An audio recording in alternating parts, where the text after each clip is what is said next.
আওয়ামী লীগের যারা অপরাধী আছেন অথবা শেখ পরিবারের নেতৃত্বে আওয়ামী লীগ ফিরে আসুক, এটা এই মুহূর্তে রাজনৈতিক দলগুলোর মধ্যে বলেন, বিএনপি বলেন, জামাত বলেন, জাতীয় পার্টি বলেন, বাকি যারাই আছে গণ অধিকার পরিষদ বলেন, তারা কেউই কিন্তু শেখ পরিবারের নেতৃত্বে আওয়ামী লীগের পুনর্বাসন চায় না। তাদের বক্তব্য হচ্ছে, বিশেষ করে বিএনপির বক্তব্য হচ্ছে যে আপনার আওয়ামী লীগের মধ্যে যারা অন্যায়কারী অপরাধী ছিল তাদের বিচার নিশ্চিত করতে হবে, শেখ হাসিনার বিচার নিশ্চিত করতে হবে। তবে যারা এই দলটির অনুসারী আছেন কোনো অপরাধী না, কোন রকম আইন শৃঙ্খলা বিরোধী কর্মকাণ্ডের সাথে জড়িত না, তাদের রাজনীতি করার অধিকার আছে। আওয়ামী লীগের নির্বাচনে আসার সুযোগ রয়েছে। তবে আওয়ামী লীগ সরকার ক্ষমতায় থাকাকালীন যে দলটাকে একদম ভ্যানিশ করে দিয়েছিলাম, সর্বশেষ এক নির্বাহী আদেশের মাধ্যমেও সরকার পতনের ঠিক আগ মুহূর্তে জামাত ইসলামকে আউট অফ গ্যালারি করে দিয়েছিল বাংলাদেশ আওয়ামী লীগ, মানে ব্যান করে দিয়েছিল। কিন্তু ভাগ্যের কি লীলা খেলা, উল্টা আওয়ামী লীগ বাংলাদেশ থেকে নাই হয়ে গেল রাতারাতি।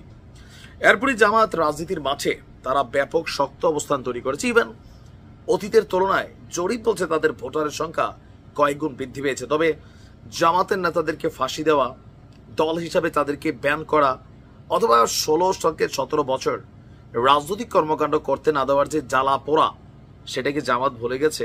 অবশ্যই না। যখন আওয়ামী লীগের বিরুদ্ধে একটা উত্তাল ঝড় উঠছে, এনসিপি, জাতীয় নাগরিক পার্টি, যে কোনো উদ্দেশ্যে হোক, ব্যক্তি জীবনের নিরাপত্তার জন্য হোক, নির্বাচনকে পেছানো হোক, নানান কারণে বিএনপিকে ঠেকানো হোক, এই সকল ইস্যুতে হঠাৎ করে যখন আওয়ামী লীগ সেনাবাহিনী, তারপর হচ্ছে এনসিপি সেনাবাহিনী, এই নানান পরিস্থিতি আমরা দেখছি, তখন জামাত ইসলাম তারা তাদের সুস্পষ্ট অবস্থান ব্যক্ত করেছে। আমাদের কুমিল্লার ভাষা বলে সুযোগ মতো, হ্যাঁ, জায়গা মতো দিয়ে দেওয়া আর কি, এক ডোজ।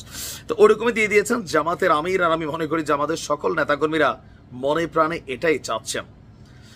জামাত ইসলামের আমির ডক্টর শফিকুর রহমান বলছেন, আওয়ামী লীগের চ্যাপ্টার 36 জুলাই ক্লোজড হয়ে গিয়েছে, নতুন করে ওপেন করার কোনো অবকাশ নেই। ঠিক যেন হাসনাত আব্দুল্লাহর ভাষাটাই তিনি প্রকাশ করলেন যে আওয়ামী লীগের চ্যাপ্টার ক্লোজড, নতুন করে রিওপেন করা যাবে না। আচ্ছা, সামাজিক যোগাযোগ মাধ্যমে নিজের যে ফেসবুক অ্যাকাউন্ট আছেন সেখানে তিনি একটা স্ট্যাটাস দিয়েছেন যে আপনার, আমি যে কথাটা বললাম যে আওয়ামী লীগের চ্যাপ্টার 36 জুলাই ক্লোজড, নতুন করে ওপেন করার কোনো অবকাশ নেই। ইভেন আওয়ামী লীগের পুনর্বাসন জনগণ মেনে নেবে না এমন হ্যাশট্যাগ দিয়ে লেখা পোস্টে জামাত আমির লিখছেন, বর্তমান পরিস্থিতিতে সর্বস্তরের জনগণকে সংযত, সতর্ক, ঐক্যবদ্ধ থেকে দল মতের ঊর্ধ্বে উঠে দেশের বৃহত্তর স্বার্থে দায়িত্বশীল ভূমিকা পালন করার আহ্বান জানাই। দেশবাসীর উদ্দেশ্যে তিনি বলছেন, আল্লাহ তাআলার একান্ত মেহেরবানিতে আমরা পবিত্র রমজানুল করিম অতিক্রম করছি। ইতিহাসের গুরুত্বপূর্ণ বাক অতিক্রম করেছে। দীর্ঘ বেশিবাদী শাসনের পর 36 জুলাই আমরা একটি নতুন বাংলাদেশ আল্লাহর মেহেরবানিতে পেয়েছি। আর এই বাংলাদেশে এই মুহূর্তে নির্যাতিত 18 কোটি মানুষের দাবি, গণহত্যাকারীদের বিচার এবং 24 শহীদ পরিবারগুলোর পুনর্বাসন, আহত পঙ্গু ছাত্র যারা আছে তাদের সুচিকিৎসা, আর জনগণের অগ্রাধিকার ভিত্তিতেই গণহত্যার বিচারটা দেখতে চায়। এরপরে তিনি বলছেন, এর বাইরে অন্য কিছু ভাবার সুযোগ নেই। এটা জামাত আমির যে খুব বেশি অন্যায় কিছু লেখছেন, নো, তারাও ভিকটিম ছিল আওয়ামী লীগ সরকারের আমলে। কারণে অকারণে কোনো কিছু হইলেই জামাত, শিবির এগুলা করতে করতে বাংলাদেশের মানুষের কাছে একটা বিরক্তির কারণ তৈরি করে ফেলেছিল।